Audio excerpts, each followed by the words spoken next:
espresso. Raise your hand if this is your first time attending. Awesome. Well, welcome. Glad to have you and glad to have all you guys back that have been here before. This event has been going on. We're actually in our 10th year, which is very exciting. We started in the iLab back in 2015 and even kept going virtually through COVID. And then code-based co-working gave us a home after that. So we're very grateful. I can. Feedback? Okay. I'll just switch mics too. Hold on. Is this any better if I lower this down? It is. It is? Yeah. Okay. Awesome. Let me know. Does this sound good? Awesome. Great. Cool. Thank you. So this is run by a number of organizations: CBIC, Charlottesville Business Innovation Council, CIC Community Investment Collaborative, the SBDC Small Business Development Center here in Central Virginia, and also sponsored by the Baton Institute, EDA, Watermark Design, and Code-Based Co-working. So very grateful to be here. We always have an early stage speaker which shares about their company, and then they're going to then ask for the audience. You guys help them solve a barrier to growth, and then we have a seasoned entrepreneur that shares about their entrepreneurial journey, lessons learned the hard way. And we actually have a returning speaker, someone who had spoken back at the iLab. So really excited to have him back. So I will go ahead and jump in, introducing our early stage first. Lynn Walding is the founder and CEO of Milkmade, and I'll give you her background before I bring her up. She grew up in Pasadena, Texas, and came to Central Virginia to work for a corporation in Richmond originally. She received her bachelor's in communication and master's in applied design and visual art from the University of Houston, Clear Lake, and she formerly was an adjunct instructor at Houston Community College and the Art Institute of Austin. Her background has been as an international marketing strategist for over 20 years, and she's worked in various sectors: architecture, software, manufacturing, etc. And she's a certified lactation counselor and doula. She's also a mom of two and has had a unique journey and experience in pregnancy, birth, breastfeeding, and beyond, and without extended family in 2 different countries, US and Australia, fun fact. The company has ideated from numerous breastfeeding challenges and she saw how to support can truly change the trajectory of the outcomes. And so she's on a mission to empower lactivists and with lactational insights where science meets the art of lactation. So help me welcome up Lynn Walding.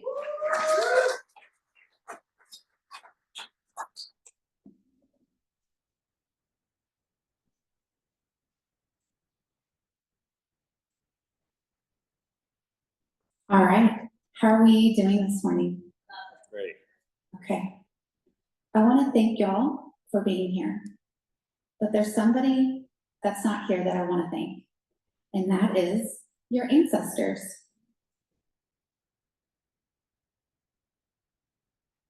You see, your lineage survival means that they breastfed or had access to breast milk through wet nurses.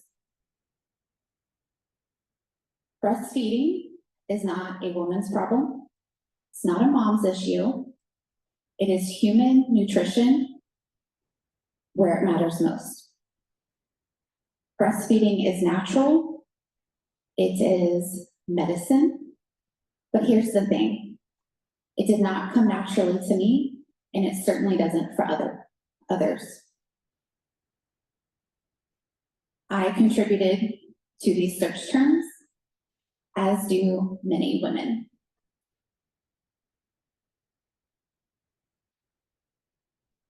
So 83.2% of there's the initiation rate at the hospital. And then what happens?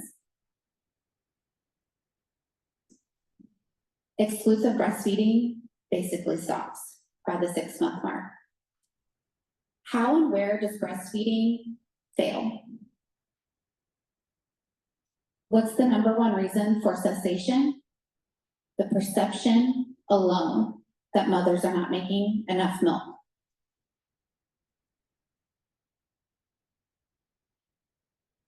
not feeling lucky.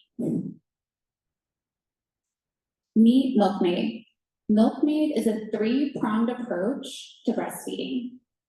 And what I'll do is I'll highlight what we're addressing, which is first and foremost a lactation flow meter.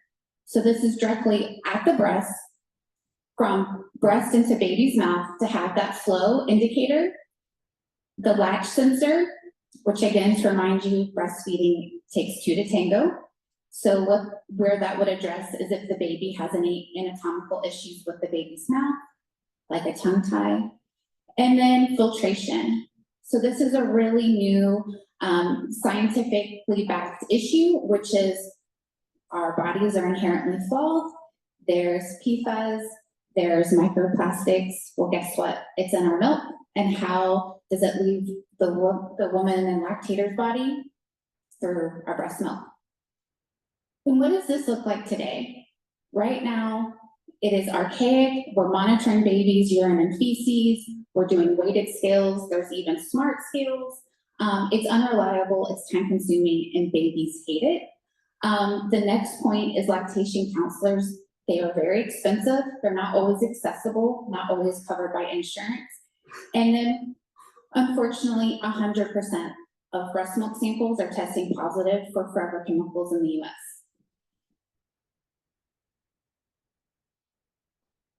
Babies might be small, but they are big business.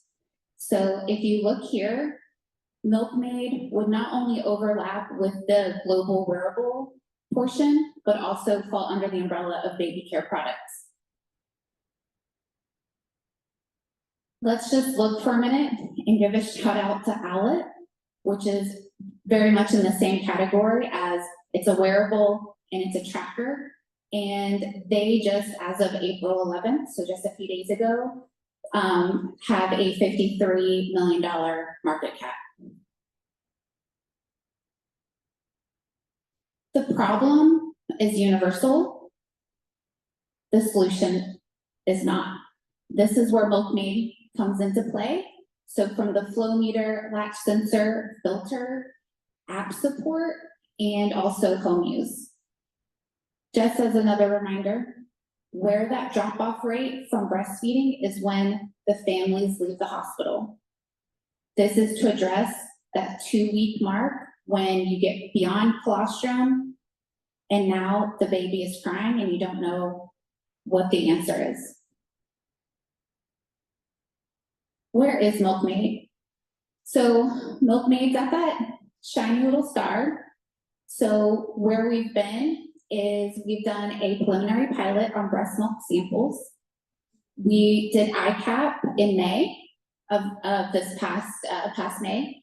And then also I did a provisional, but filed non-provisional patent in December of 2024. I've also toured prototyping facilities. I'm ready to go. And then you can see, shout out to Tracy Green doing CVIC in May. And then based on the prototyping agency, we're looking at preclinical, having to do FDA type 2 clearance, and then really looking for this to get all the way through the manufacturing run and post-launch. So with having the access to like how to monetize is through the app, through the hardware, and then recurring subscriptions through like the filters, and also having access to lactation consultants using the device like ad hoc. I'm a woman of action for Laction. Milkmaid came from a traumatic breastfeeding experience where my baby at 7 weeks old was malnourished, even though I was offering the breast 24/7. It was an undiagnosed tongue tie that led her to not being able to accurately feed.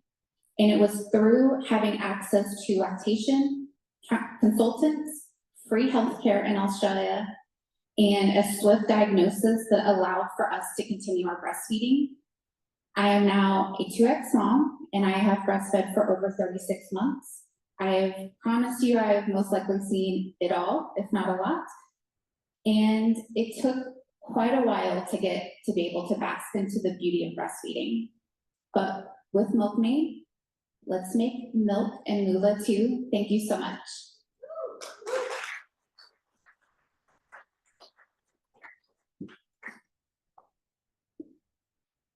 So I have 2 asks, and the first one, so first of all, feel free to reach out to me. This is the other email that was up was my personal email. You can write me there, or my work. Also, I'm heavily on LinkedIn, so shoot me a message. In terms of the prototyping agency, there's been a few that I've looked into, and facilities that I've toured. My one question is, you know, what I am seeing is grants for, you know, statewide Virginia-based grants. What does that look like if you have an out-of-state vendor where you would be spending a lot of money at, you know, so, you know, and I looked at like, what does that look like for these other things like crowdfunding, equity-based crowdfunding, angels, VCs? Is that a problem if you're using out-of-state vendors?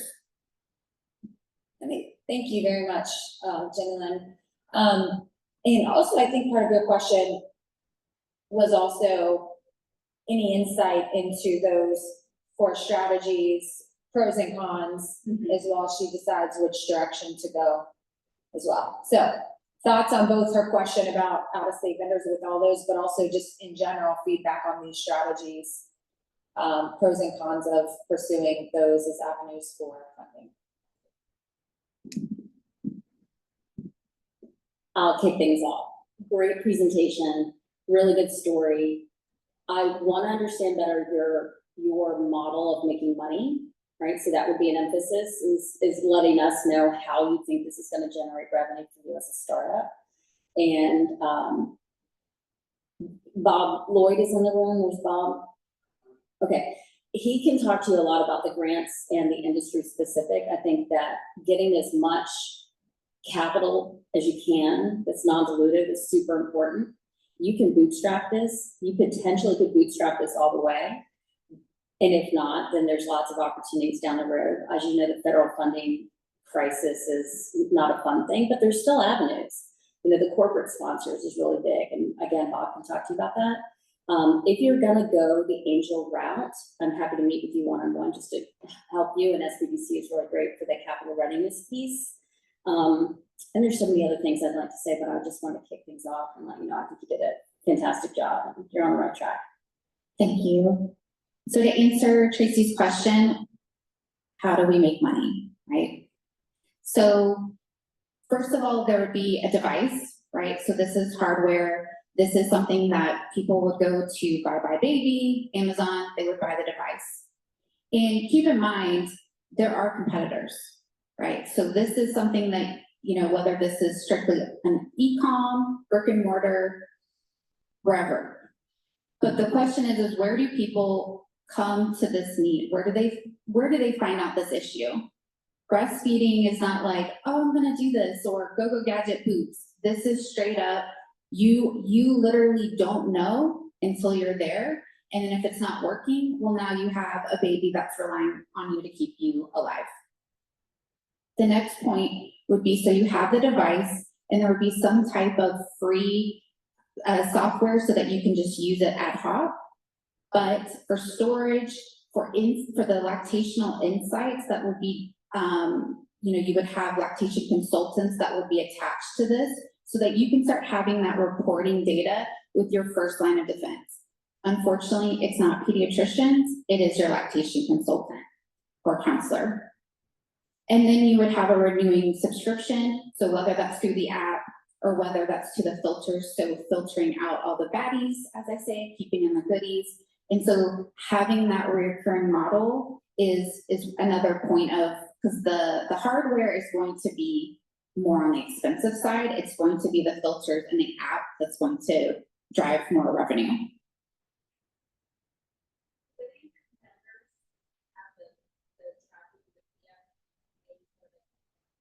No. So the question was, do my competitors have the baked-in filter component? No. That's in my non-provisional patent. Thank you.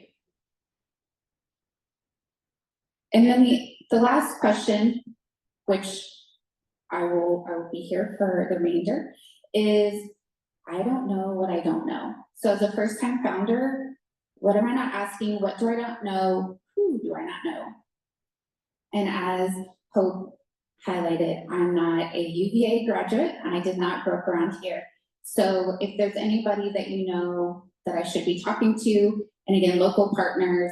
So I look at this as like, you know, imagine at UVA, the breastfeeding clinic, women come in, families come in, they can't breastfeed. Hey, this is a device that they are partnering with Milkmade to do beta and alpha testing, but also you can leave, you can check this out, and you can come back and drop it off, just like you would with a hospital grade scale. And then once they start seeing that this is available, you know, that they are making milk, that they are sustaining their baby, not to just survive, but to thrive, then they can either return it or they can buy as their own. So almost like these hospitals and institutions would be a rep. Does anyone else have thoughts for Jenny Lynn on her first question?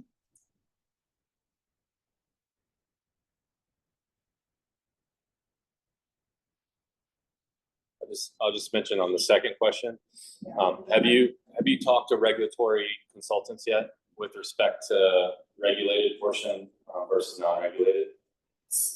So if everybody, so regulatory, so the agency, so I've looked at 2 prototyping agencies. One is super robust and they can handle all of that, but they're also very expensive. So they can get you all the way through class 2, because that is what the device would be. If I go with basically the cheaper version, not necessarily in terms of quality, but I would be piecemealing those issues. And that's where I am concerned, because I'm not a technical co-founder.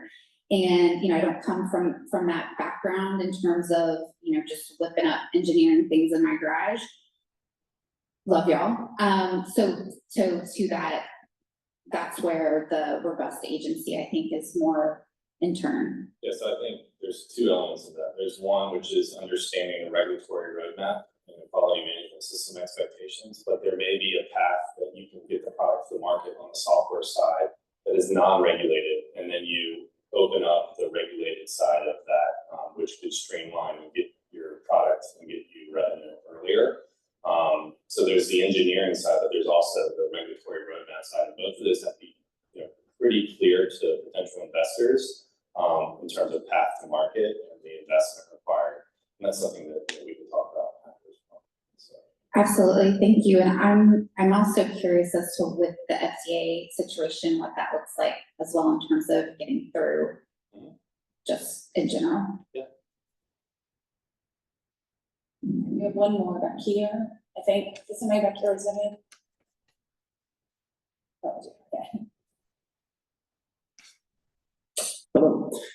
Apologies if I missed this somewhere. It seemed like with all the stats you were tracking, it's kind of going in like an app direction, like an app would be a very good companion to this. Could you just touch on that point again or explain kind of how that fits in? Yeah, absolutely. Let me just go back. So if you look here, so, and after here, I have some nipple shields in my purse as one carries. So effectively a flow valve and a nipple shield that then reports data to the app. And what this would do is you would get provided parameters, right? Are you within your goal? Are you outside of your goal? And what does that mean? So every time, so babies, they snack, they're like humans, you know, it's incredible. So they don't want to have a full 3-course meal. Sometimes they might just take in a little bit, sometimes they may take in a lot, but what does that look like across a day? What does that look like across a week, a month? So this is to ensure that you're within that safe window. And I don't know, you know, for example, the saying, breast is best. That became quite contentious, or as I say, contentious, is because people were breastfeeding exclusively like myself, but the babies weren't intaking the amount that they needed to, and they became malnourished and some perished. So this is to address that. If a baby is not feeding well, there is an indicator that there's something going on that's wrong. But the question is, where is it coming from? Is it coming from the lactator, from the breast? Is it coming from the baby? Is it coming from both? And at the end of the day, we want healthy, nourished families. Awesome. Well, she has these other questions too, so she'll be here till 10. So if you have, any insights for her, additional thoughts, please do connect, and I know her contact information will be up here as well. Thank you. So, thank you, Jenny Lynn.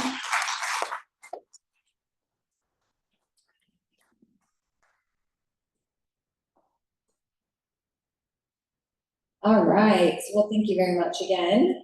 Now I'm going to introduce our Crash and Learn speaker, not to be confused with Crash and Burn.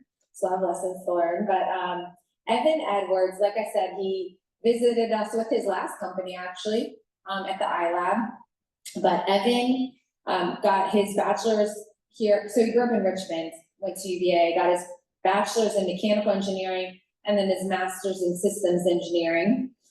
And he is now the president of Kymanox, overseeing business strategy and growth. He's an executive advisor for sponsors and an expert in drug device combination, product development, and human factors. Evan also leads the quality regulatory and human factors team at the company. Prior to Kymanox, Evan was co-founder of Kaleo Pharmaceuticals and co-inventor of AviQ, Allerject, and Evzio, and Kaleo's other drug delivery device platforms. In 2021, Kaleo was sold to an asset manager in a deal valued over $300 million. He is also vice chair of Seaville BioHub. He is married to his wife, Lindsay, who is sometimes around Codebase, and he's got 3 sons. And he might touch on his injury as he's in crutches. Yeah. But help me welcome Evan Edwards.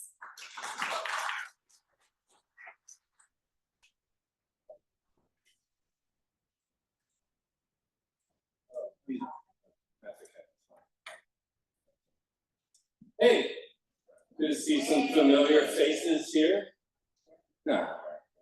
Yeah, so first Crash and Learn, I was telling some people, is to not think you're 20 years old and you're playing soccer and at over 40 league. I forgot. Did that Sunday, did my MRI today, likely tore my ACL. So learning is, I'm probably not going to be playing soccer anymore. You know when your wife doesn't say, hey, how did it go? Or did you win? Or did you score any goals? And the first question out of her mouth is, did you get injured? But that's probably a signal.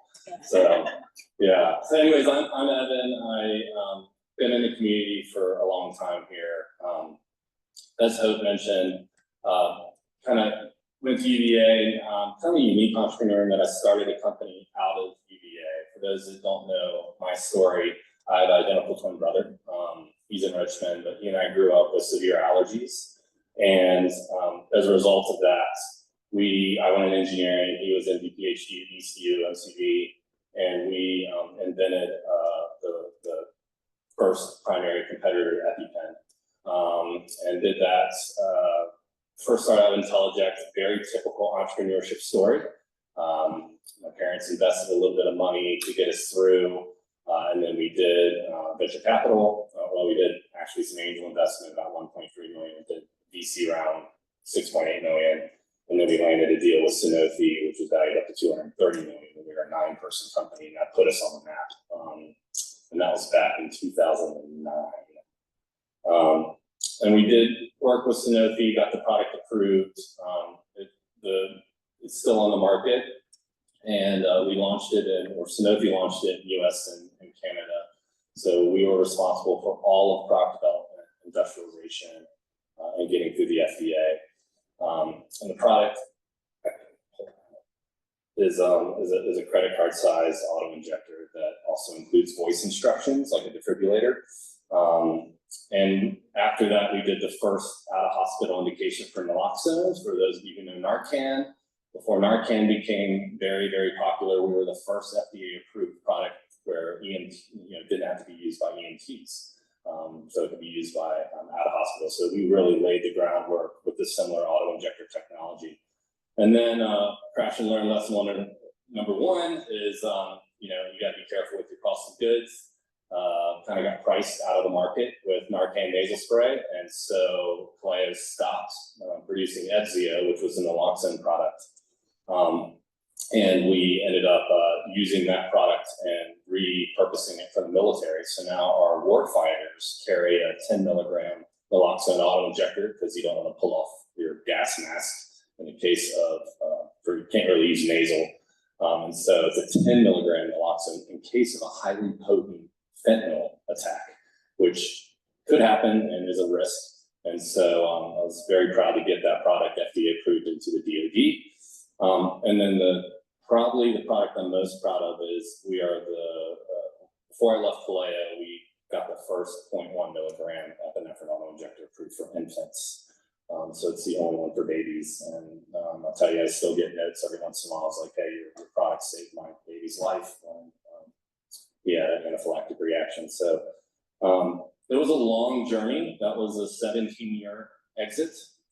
And people, oh, wow, you did really, really well. I was like, yeah, we did well, but could have done even better. 100% of zero is still zero. I'll remind you all of that. That's another lesson. And I've been really blessed to have a career doing pharma and building drug device combination products. And I'm going to share some of those learnings, but that's kind of my story. After Kaleo, I ended up moving to Germany with my wife, who has an architecture and engineering firm here in Code, and she was renovating military bases. I took some time off trying to figure out what my identity was. For many of you that are in startups, your startup is your identity. And when you're doing it for a long time, it becomes your baby. And when your baby grows up and you don't know if it's going to graduate or what's going to happen, in this case, after spending so much of my career as inventor of AviQ and co-founder of Kaleo, that was my life and that's all I thought I was. That really was a struggle for me. Had some depression challenges, trying to figure out what to do next. Especially living in Germany, didn't know the language, my kids are at school, my wife was working. And that was a profound moment where I realized, hey, I'm a little bit more than just AviQ. And so I started doing consulting and I called one of the companies that Kaleo used for batch record and some of the testing, a company called Kymanox. And at the time, when they were supporting us, they were about 20 people. When I called the CEO, co-founder, or founder, Stephen Perry, he said, no, we're up to 100. And so I joined them as an advisor, and I was just so blown away with the subject matter experts around the table. So I came on full time in 2020, and I've been with the company ever since, becoming president last May. Kymanox is a professional services firm, and we basically support some of the smallest startups, 3 guys or 3 gals in a molecule, even medical device startups, all the way to some of the largest pharma and biotech companies in the world, including Pfizer, Lilly, Sanofi, GSK. And we help them navigate the complexities, especially drug device combination products. 65 to 75% of our business they have a vial and syringe. They want to get into either a prefilled syringe or nasal delivery device or on-body delivery system or an auto injector. They don't know anything about device engineering or Part 4, the regulations, or design controls, and we do all of that. Engineering, program management, quality system support, regulatory. So we do BLA filings, 510K filings, NDA filings. I'm about 300 people now. Headquartered in Raleigh. I live in Charlottesville. We have offices in Boston, King of Prussia, which is where our test labs are outside of Philadelphia. We acquired a company in Switzerland and Germany to expand our global footprint.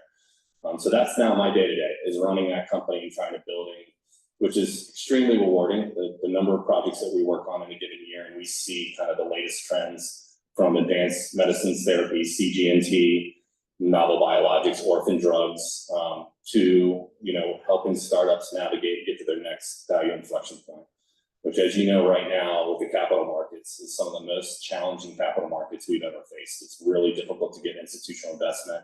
We are seeing some movement with family offices as being willing to invest in smaller companies. I'm sure Tracy can provide some insight as well. But it's a difficult environment for many of our startup companies, and we just try to help them by basically working on an SOW to SOW basis, which is really helpful for them because we don't take equity, and we get them to their next value inflection point. They don't have to hire like 10 quality people or 5 regulatory people. So I just want to get into some of the lessons, because I think one of the big things when I reflect on my career is, and people say, gosh, Evan, you've been through a lot. Success is not built through your wins, it's built through your failures. That's really where I think wisdom is born. And I have a lot of wisdom as a result of that. We've had a lot of issues. And I wanted to start kind of all the way back at the beginning. One of the early things I realized, when we started, we were a family company. So I don't know how many ventures around here get family involved, but you gotta be careful getting family involved. I mean, my dad was CEO, my mom was secretary to the board, my oldest brother was VP of business development, my middle brother was VP of marketing, my twin brother was chief science officer, and I was head of product development. It was like a law firm of Edwards, and Edwards. And we would go pitch to investors and they would just be like, what are you doing? And it was very humbling, right? And all of them had equity. All of them had equity. Fast forward, you're like, crap, how do we get that equity? And don't get me wrong, I love my family. It's just when you realize the contributions, one of the lessons learned is be really careful who you give equity to and what their contribution and value is to the table. And the second part of that is, what I see even with current founders that we work with at Kymanox, we see a lot of founders and physician scientists as well that want to hold on to too much equity and simply cannot advance to the next stage in their startup, in their business, because they don't want to hire a CEO, as an example, or hire a seasoned executive. And hiring a seasoned executive is way more than just, giving away some equity as a result of that. It's a Rolodex. It's a track record of success that these individuals bring. And I see it time and time, even now.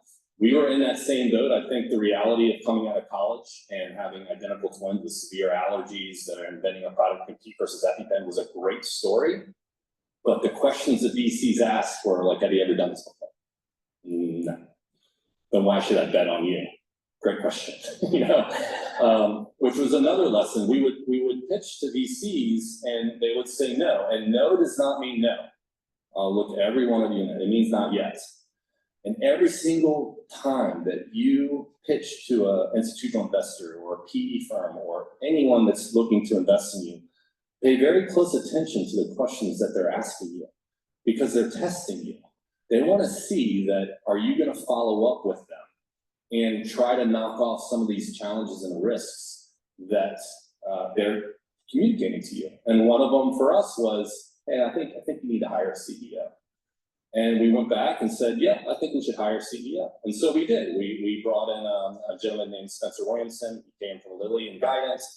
And in the first 3 months, not only did he get equity, but he also helped us raise $1.3 million like that because of his Rolodex. And I think that's another element for you to remember, is that some of these individuals will help you get to the next value inflection point simply just because they're knowledgeable. And then after we hired a CEO, we adjusted the cap table, we hired a few other people.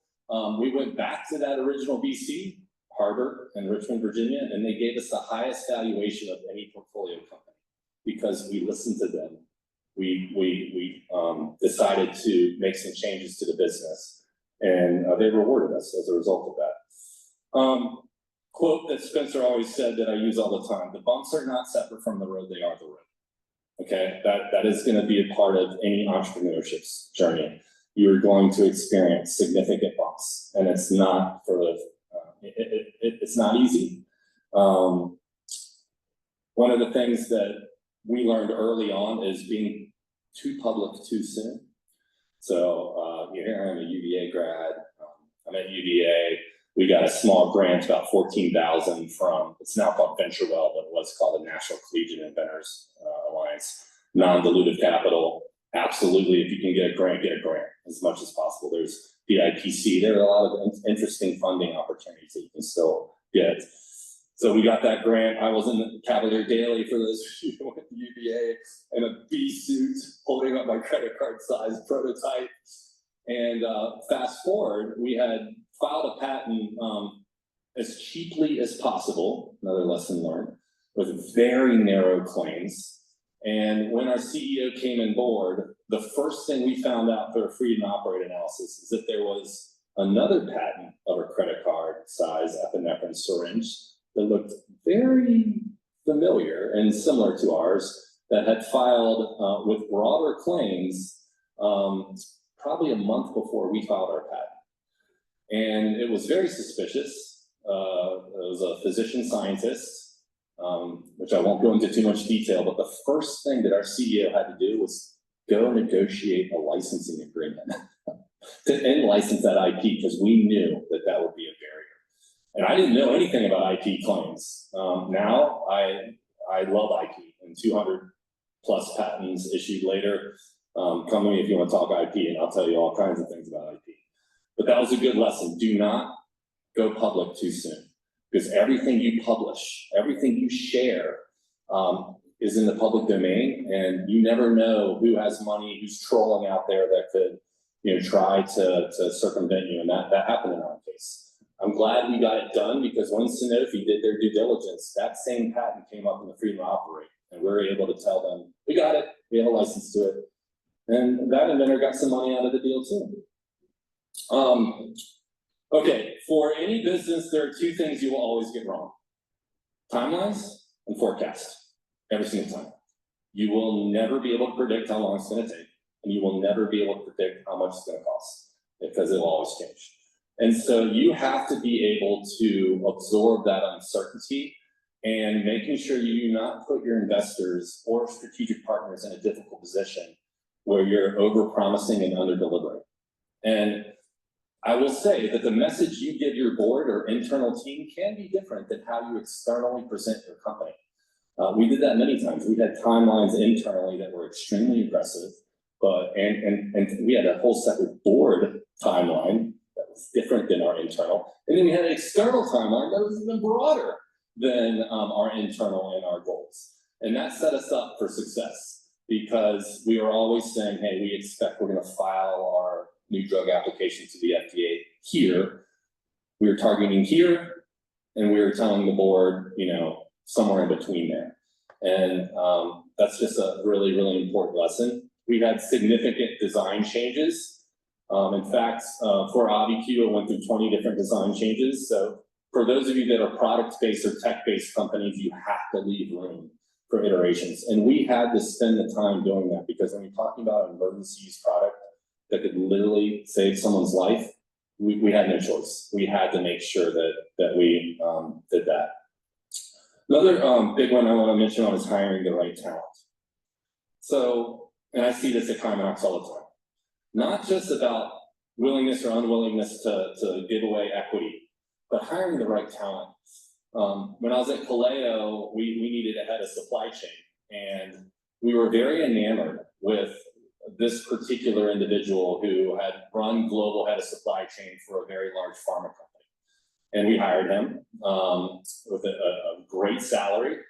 And the lesson here is, just because someone comes from a large company does not mean that they have the skill set to execute in a small company. And that's very, very important. They may have a really good LinkedIn profile and really good pedigree, but when he got in here, and I'd be like, hey, can we just do a supply chain analysis on a spreadsheet? And he was like, yeah, so I need to hire a few more people in order to do these analyses. I'm like, excuse me? I'm like, no, roll up your sleeves, let's go. He literally, within 3 months, we realized quickly he had the strategic mindset, but he did not have the tactical chops to handle it in a startup environment. So I would rather have someone who's hungry, who maybe is not at the peak of their career, and you are basically promoting, maybe they're like an associate director, you're putting them in a director position, then going for a VP and bringing them into a company, giving away equity and salaries, you gotta be really careful there. You need hungry people willing to work, because that's what a startup is. And that's what being an entrepreneur is about is putting in the long hours. I see it even more. If you're Gen Z, I'm sorry, I'm just gonna make the statement, but at Kymanox, we see it too. We have employees that for some reason wanna get paid more and work less all the time. And the environment is changing from a culture standpoint. You have to have hunger as an entrepreneur.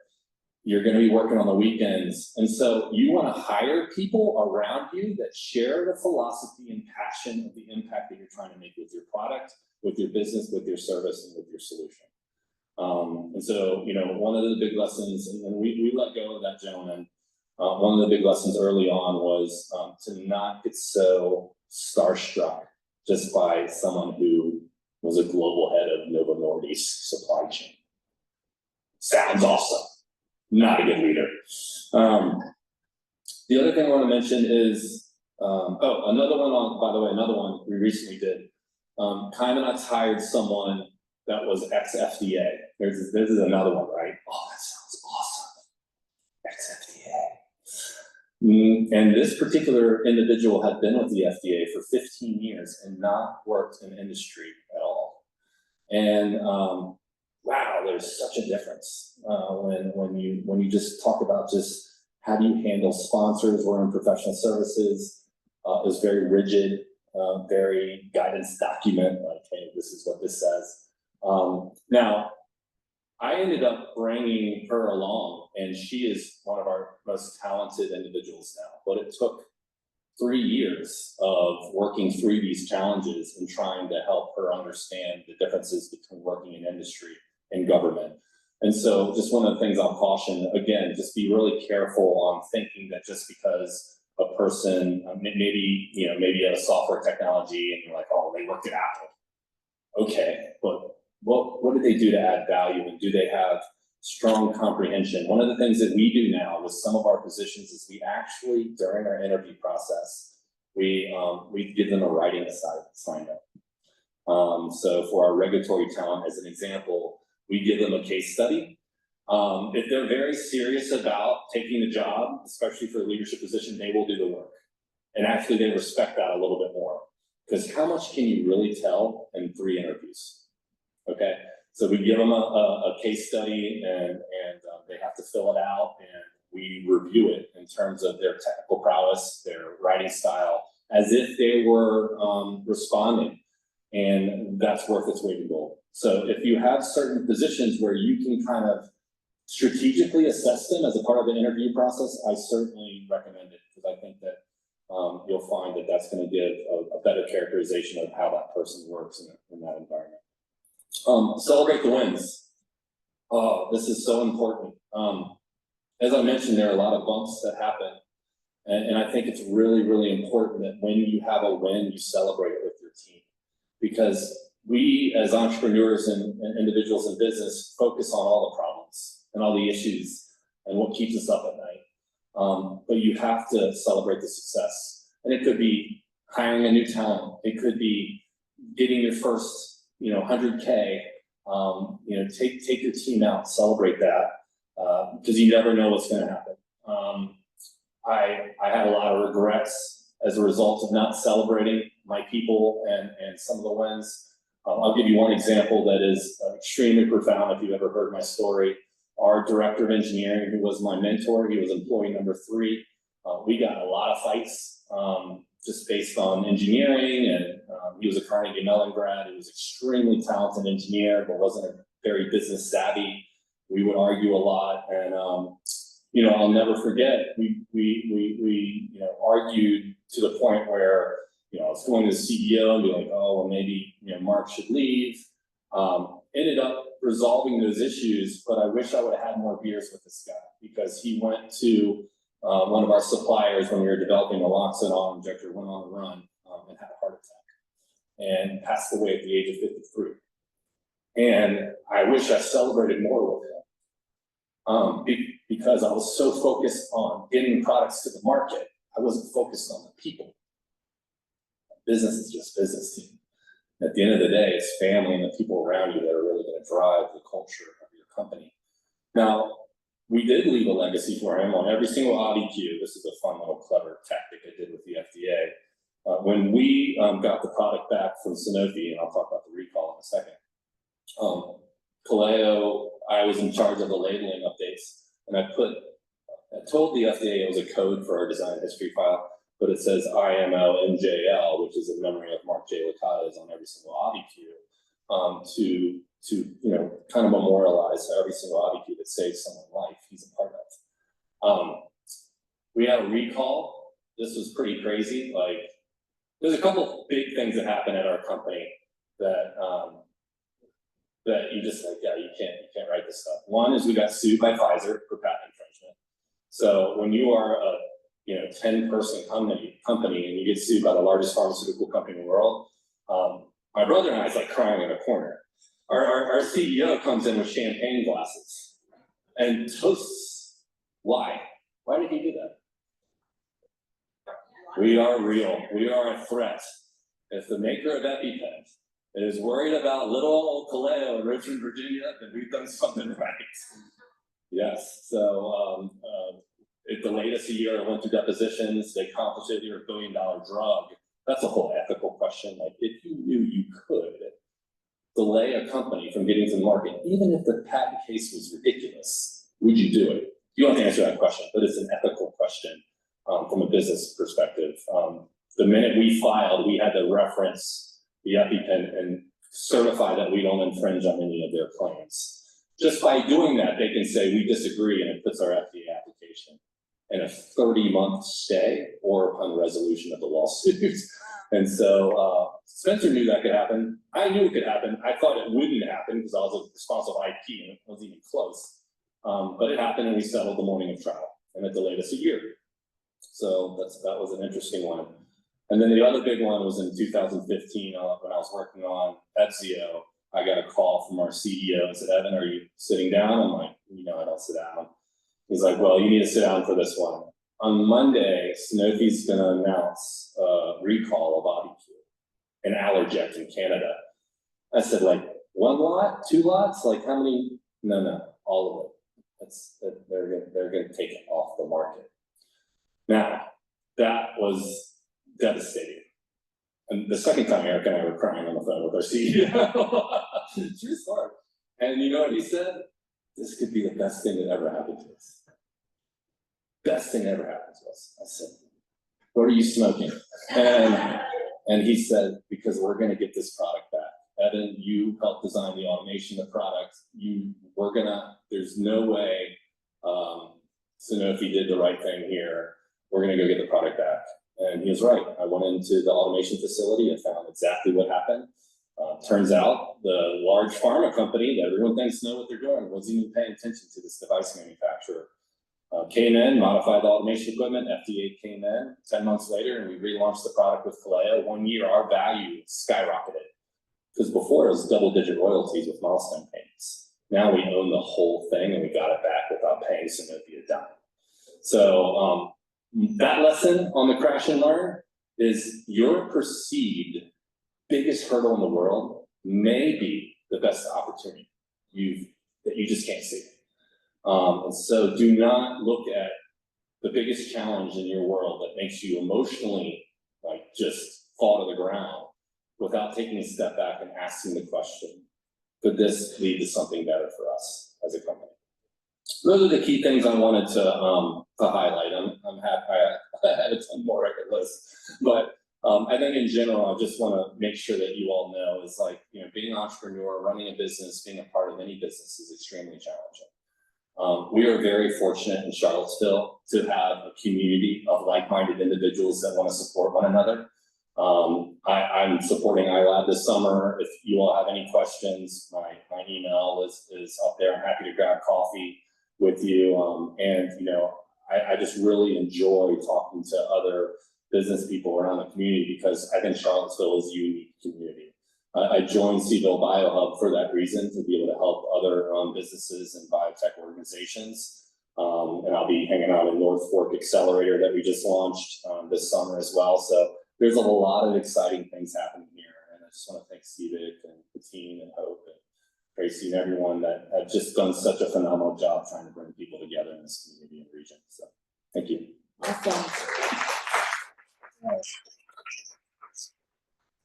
much, Evan. Great stories, lived ones for sure, but, we can open up to Q&A. Does anyone have any questions for Evan at all?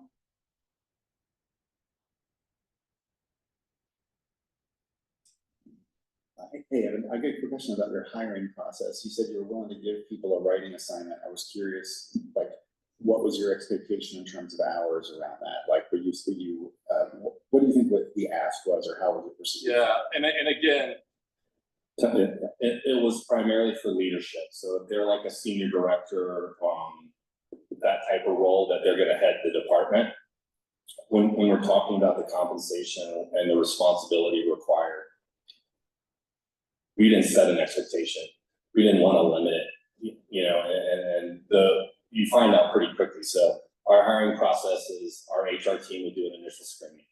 And then from the HR team, we have a select group of individuals, the direct report, which in this case for regulatory is me, and then two other individuals that are peers. So like our head of CNC would be one, or our head of strategic solutions, or our chief commercial officer. And then they would interview. If they pass all of that, then we would do the writing assessment. So we want to be sensitive to the candidate's time. You don't want to scare them away quickly. You want to make sure that, hey, are they a career fit? Are they a cultural fit? Or is it a company fit? Career fit for them? Is this a good step so that they're motivated? Cultural fit, do they meet your values and the mission and the vision of what your company has? And then the company fit, you know, for us is the right step in the direction that we believe they're going to add something to increase the enterprise value that we didn't have before. If they meet all of those things and we get thumbs up from all of the interview candidates, we put them through the writing assessment. Yeah. Yes, sir.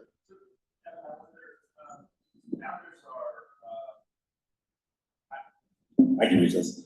Founders are often monofocused, right? Hyper-focused, very, very dedicated and driven. Your story of a kind of a personal loss and regret, right? It's a great example of the fallout of that focus.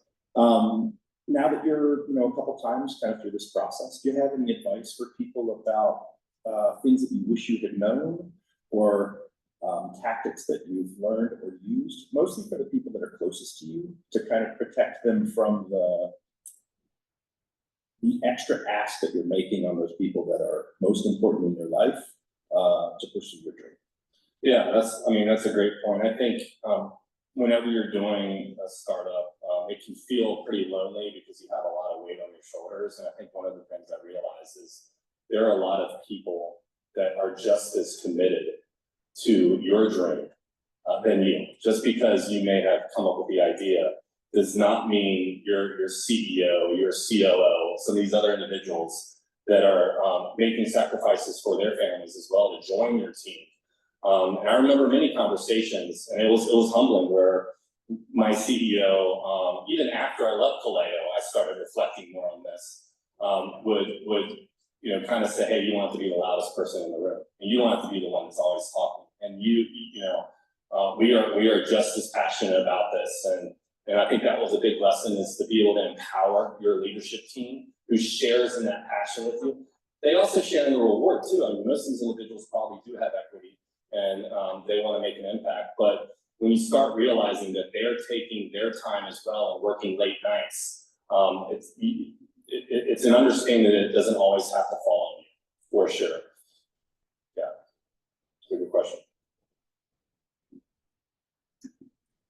Hi, I don't have a question. I just want to say thank you for really highlighting mental health and also just being very authentic and being emotional out loud. I really appreciate it, and I think it helps normalize the conversation. Thank you. Appreciate that.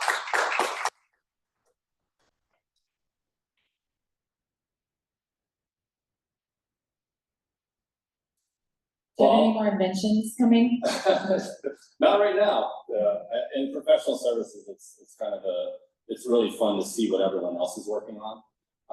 Like, we're the ones that you'll never see in a press release, but we put our hands on a lot of these products and help foster them through. And I'm really incredibly proud of our subject matter experts at Kymanox and the things that, we see some crazy things, some cell and gene therapy products that are, can cure deafness.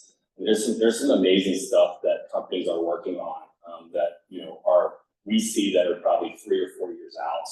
you know, that we get to work on, we can't disclose, and we share in their success if it gets in patients' hands, which is ultimately what we're trying to do is accelerate those products. So I'm right now not in invention mode.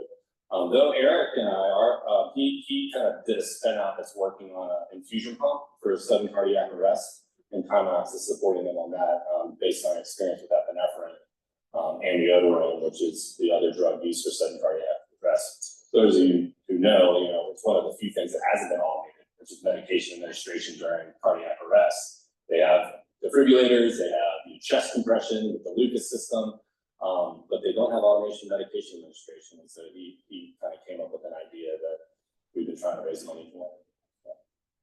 So yes. So yeah, I guess. Yeah. Awesome.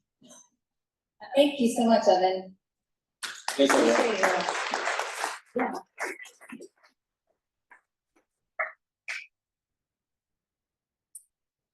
Awesome. Well, I appreciate you coming in despite your injury. But now we will move to announcements. If you, let's see, so we're gonna start with our partner organizations sharing any announcements, and then we'll give you the opportunity to share if your company is hiring or if there's any events you would like the room to know about. So we will start right here with SBDC. CIC, sorry, CIC. Are you gonna do both? No, yeah, CIC, sorry, SBDC, you got it. Hello, my name is Sarah Gibbons. I'm the operations coordinator at CIC. We're a local nonprofit that assists underserved folks in our community have access to business financing, education about starting a business, and ultimately helping them get their business ideas off the ground or grow existing ideas that they are already working on. Just a couple announcements. Tomorrow evening in this room, so tomorrow, April 16th at 7 p.m. is the crowdfunded pitch night, part of Tom. We've had the 10 finalists in and out of CIC the last week, working on their pitches, getting ready, a lot of exciting energy, exciting ideas, so we hope to see you there. And then we're also offering 2 resource fairs in the month of May. The first one being in Culpeper on May 7th, and the second being in Charlottesville on May 15th.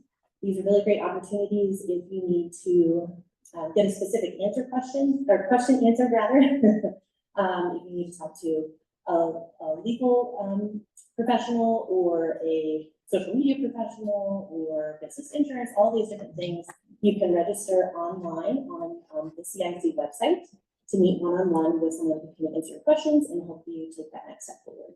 If you have any questions about any of those events, feel free to reach out to me or the CIC office at large, and we'd be happy to help you out.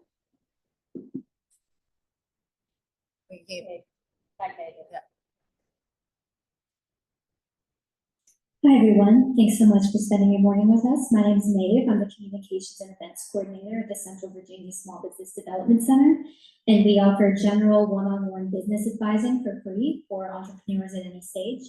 So we do advising, and we also do webinars and host workshops and classes. And a couple of exciting things we have coming up. Starting next week, we're doing our business essentials training classes, and there are 6 of them technically.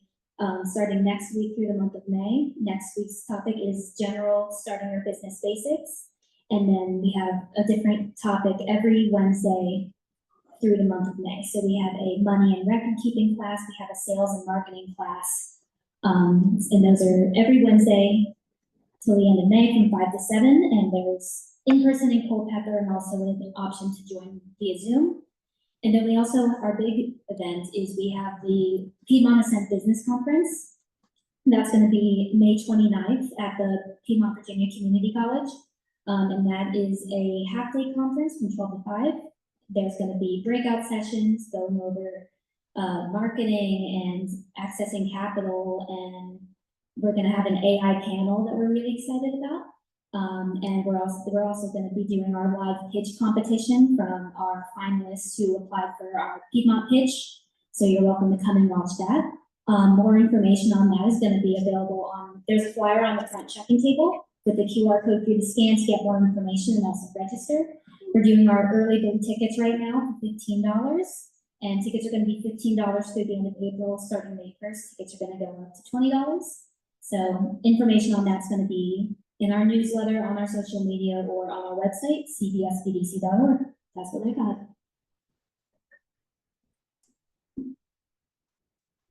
Hey, everybody, Tracy Green, CBIC Executive Director, and also the Charlottesville Angel Network Co-Founder and Executive Director. So I sit at the intersection of high-tech and high-growth potential companies and early stage capital. In terms of CBIC, first and foremost, we have an event called Pitch Preview that we do in partnership with SBDC. And it's an opportunity for startup companies that want to get in front of angels to get some feedback on your presentation, your pitch, your company, your business plan. And it's by application. Nate, do you remember what the deadline is for people to apply? April 21st is the deadline to apply for the May 1st edition. So if you get selected, then you would be one of our May 1st presenters. But we also, it's rolling, so we do it several times, about 4 times a year. Another event that's coming up is Charlottesville Angel Network. We have an event called Getting Deals Done. It's training, due diligence training for startup companies. And the Charlottesville Angel Network, our general counsel, Craig Runninger, leads that, and we've been doing that for many years. It's intended to train our own angel investors on how to do due diligence because our group is very volunteer-centric. And when a deal goes forward within the Charlottesville Angel Network, an investor member actually leads that diligence. So we open that up to founders. We open that up to consultants. We open that up to anybody who wants to attend, to be a student, so that everybody sort of has that same understanding and sets expectations. May 22nd, got to talk about the gala. So 1 month from now, roughly, will be our biggest celebration of tech and innovation ecosystem players. 9 different award categories: Startup of the Year, Business of the Year. We have a Teacher Award. We have a Student Entrepreneur Award. And also we have Innovators Row. Innovators Row is where early stage companies like Milkmade will be there presenting their companies at a table. So you can come up and meet them and talk to them and shake their hand, learn about their devices, see how you might engage with them and lean in. We're also going to have a People's Choice Award for Innovators Row. So you'll get some fun money at the reception, and then you get to cast your votes as an investor and invest in these Innovators Row exhibitors. And then the startup that raises the most capital will win some prizes. Tickets are on sale on the CBIC website, civil-innovation.org. And then Innovators Row applications are open. I think we extended it through like April 28th so we could get through TomTom and give people more time. Now, talking about TomTom. I'm going to, in a minute, have Kate Byrne come up and tell you more about TomTom. Raise your hand if you are familiar with TomTom. What is TomTom? TomTom is this week, baby. And there is a lot going on. Kate Byrne is the conference chair. She's going to come up and talk about it, but I want to hit just a couple of highlights because I'm really excited about these particular events. We're doing a Woman Advancing Summit during TomTom, and that's going to be a track for half a day on Thursday, the technology day. And Women Advancing will have a lot of different roundtables and panels and conversations where women can really lean into each other. And I totally encourage you to do that. On the 17th, which is Thursday at 4:30 in this room, at Vault, Virginia, will be Money Moves. That's a panel that I'll be speaking on. I'd love to see you all there.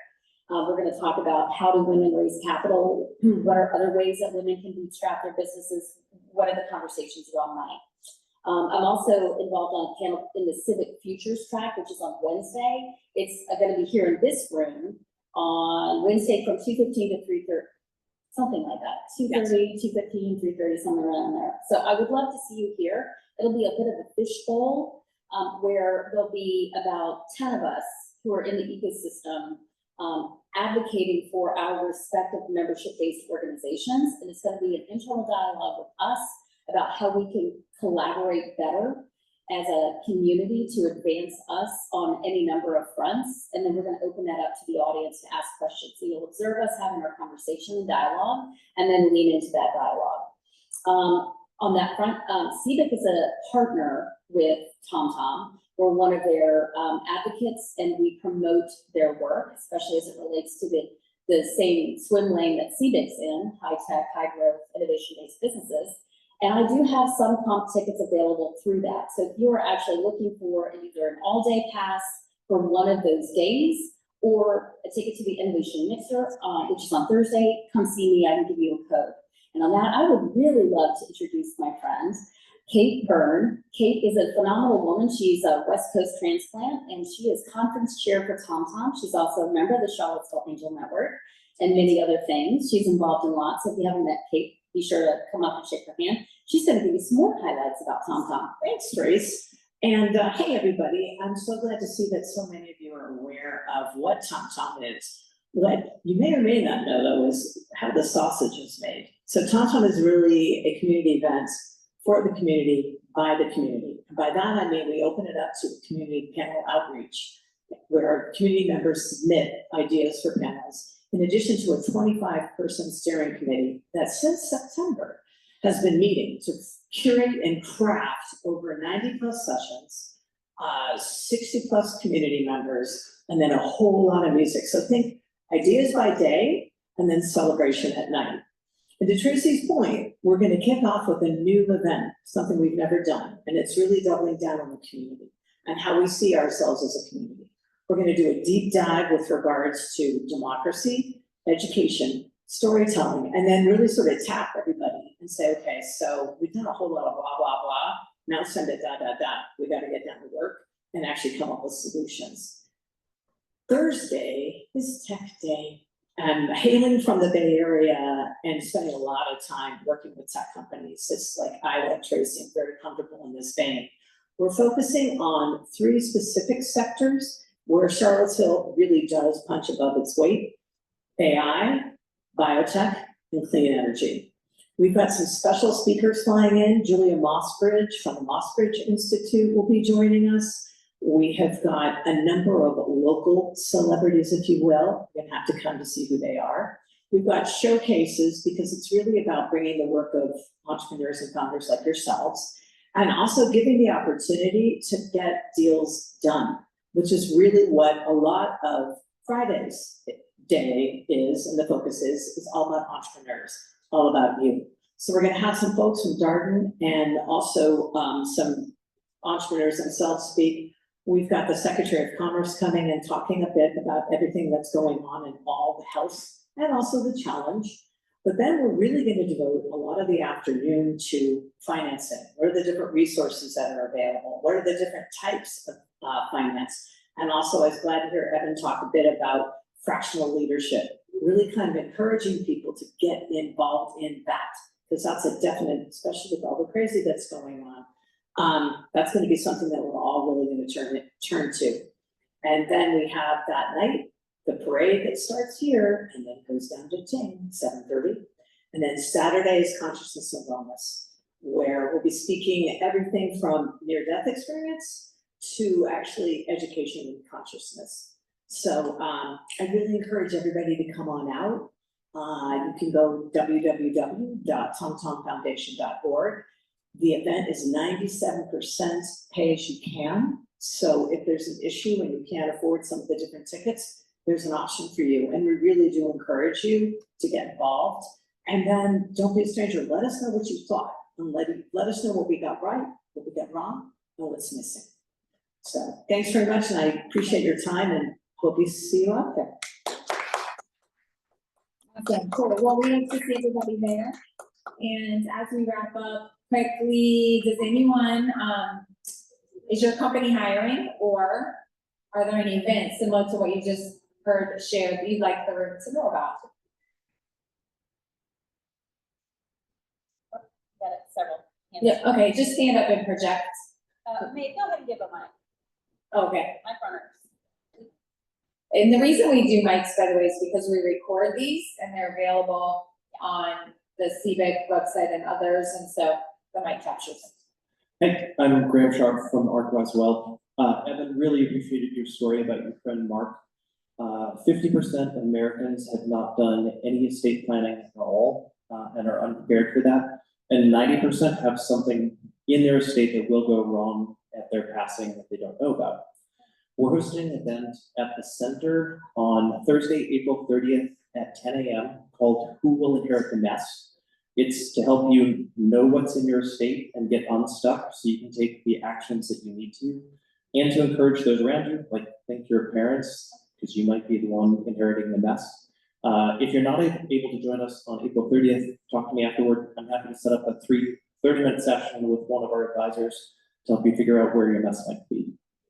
And then how can they register for that? Or is it something you I have it on my register? phone, so just see me and I'll shoot you the. Okay, awesome.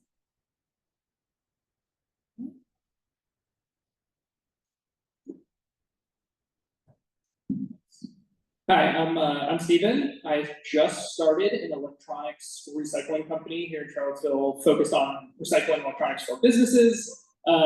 That business is somewhat seasonal, and so I am looking for very part-time help for this crew, probably like your high school age children or college, home from college for the summer. The work will be a combination of computer refurbishment, breakdown, like sorting, and then just pick things up and put them down when we actually have to go do a pickup. So yeah, very part-time, but could be fun for high school, college age kid in particular to spend some time on this summer. Did you find your warehouse space? I do have a warehouse for 6 months until the grocery store across from Consular gets demolished. That is a warehouse for right now, so that's where we are for the summer at least. And then I will be looking for warehouse space after that. Awesome. I'll get your age minimum, back there. Well, that's not. On Tuesday, April 29th, I'm part of Darden, and we have our Venture Velocity demo night. So that's open to the public here, I think at 6:30. So if you want to come hear about what I've started and then some other Darden students, y'all are welcome. What's the web address for people to get details registered? I can send that out. I believe Jim Zuffoletti just created an Eventbrite link. So Tell Jim to text it. yeah, will do. Anything else? Anybody else hiring? Okay, I'm still looking for an accountant, a funds accountant, or somebody maybe wants to get out of public accounting. You can connect with me on LinkedIn. I have no name tag on, I just realized that, but anyways. Okay, that's it. All right, so, you see a survey up here. If you haven't done this already, I encourage you to do it, but essentially, part of the survey was determining whether or not we're gonna keep the time at 8 or let you sleep like just a little bit and move it to 9 or 10. And honestly, we had done the survey, the backstory is last month we moved the time to 10:30, and it was like the best showing by double that we've ever had, much to my own surprise. So, we always have thought that like before people go to work is the best time to do this, but there were a lot of people that obviously were able to slip out or whatever. So we are very likely, based on the survey results, going to move the time to either 9 or 10. But we need to talk to Codebase and other things like that. So if you can stay tuned to the Eventbrite, from the link that you typically register, which is, on CVIX. There's a Just couple go to different places you can, civilinnovation.org. yes, civilinnovation.org, there's a registration there, but anyways, the Eventbrite will have the updated time, and we'll try our best to get it out on social media and things like that for really potentially as early as May. We may change it next month. But again, just gotta look at a few logistical things, but if you wanna cast your vote, you can do that as well. I'll leave this up. So with that, you guys have a great rest of your day. We'll see you back here the 3rd week of May, See you at Tom Tom. and we'll see you at Tom Tom. We'll see you at all the things coming up. So, all right, have a good one.